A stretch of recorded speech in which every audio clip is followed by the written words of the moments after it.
और YouTube channel आप सभी का आपके अपने यूट्यूब चैनल में स्वागत है।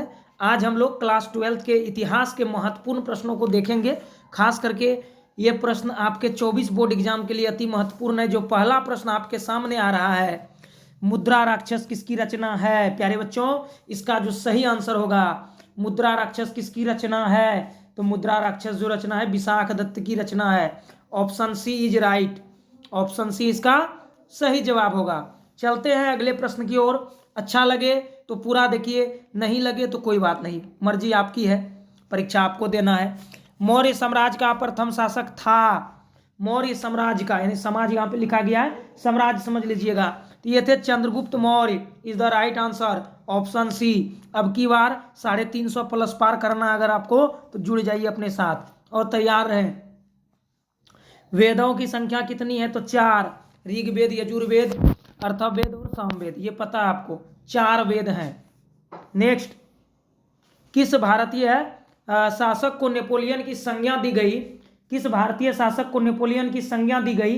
तो नेपोलियन की संज्ञा दी गई थी समुद्रगुप्त को। Option B is right answer. प्यारे बच्चों, option B is right answer. आगे, 16 महाजनपदों में सबसे शक्तिशाली महाजनपद कौन था? 16 महाजनपदों में सबसे शक्तिशाली महाजनपद कौन था? वह था मगध। ठीक है, अच्छा लगा अगर आपको तो जरूर लाइक करिएगा, नहीं लगे तो वो भी जरूर बताइएगा, दोनों बात आपकी है। अशोक किस वंश का शासक था? प्यारे बच्चों, मौर्य वंश का। आप सभी को पता होगा अशोक किस वंश के शासक थे, तो मौर्य वंश। अगर अच्छा लगे तो पूरा देखिए और प्रश्नों को तैयार कर लीजिए परीक्षा के लिए। और सभी को पता है 1 फरवरी से एग्जाम है। भारतीय इतिहास में कौन सा काल स्वर्ण काल के नाम से जाना जाता है? स्वर्ण काल की बात हो रही है स्वर्ण काल, ये हो गया गुप्त काल।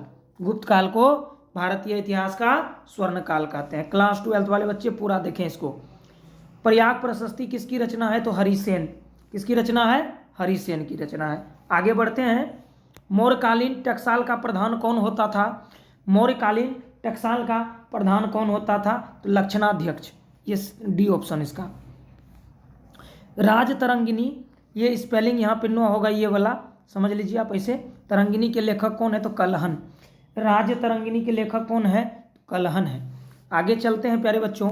मेगा अर्थशास्त्र इंडिका में किस विषय राजवंश की जानकारी मिलती है? तो ये मौर्य साम्राज्य की जानकारी मिलती है। किसकी जानकारी मिलती है? मौर्य साम्राज्य की। प्रश्न 12, पतंजलि महाकाव्य से हमें क्या जानकारी मिलती है? लहर्षि कर होगा यहाँ पर, तो ये होगा पतंजलि के महाकाव्य से हमें जानकारी मिलती है। क्या जानकारी मिलती है? ये प्राक मौर्य काल की प्राक के मौर्य काल की जानकारी मिलती है, जो कि आपके ऑप्शन में नहीं है। ठीक है, मौर्य काल आप यहाँ पे लगा सकते हैं। आगे, मौर्य कला का सर्वाधिक विकास किसके समय में हुआ? किस महत्वपूर्ण नमूना था? ये स्तूप था, स्तंभ था? इसका था स्तंभ, बी नंबर। पाटलिपुत्र नगर की स्थापना उदयन ने की। जीवक किसके दरबार में, यानी जीवक वैद्य किस वंश के काल में था? प्यारे बच्चों, जीवक, बात हो रही है जीवक की, तो जीवक किसके समय में था? हर्यक, हर्यक वंश। मेगास्थनीज किसके दरबार में भारत आया था? मेगास्थनीज, मेगास्थनीज किसके दरबार में आया था, ये बताइए। इसका आंसर होगा चंद्रगुप्त मौर्य। 17 नंबर, अभिज्ञान शकुंतलम के रचनाकार कौन है? कालिदास। अभिज्ञान शकुंतलम, कालिदास।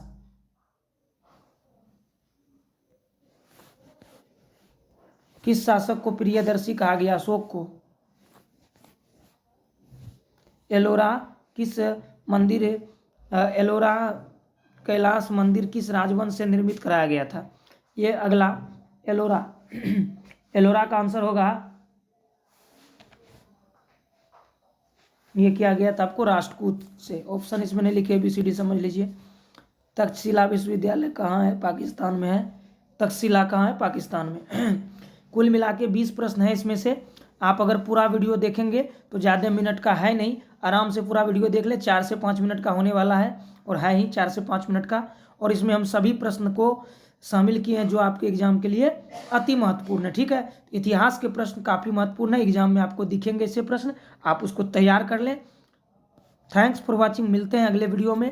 चैनल पे नए हैं तो चैनल को सब्सक्राइब कर लीजिए ताकि कोई भी नोटिफिकेशन आप तक पहुँच। थैंक्स।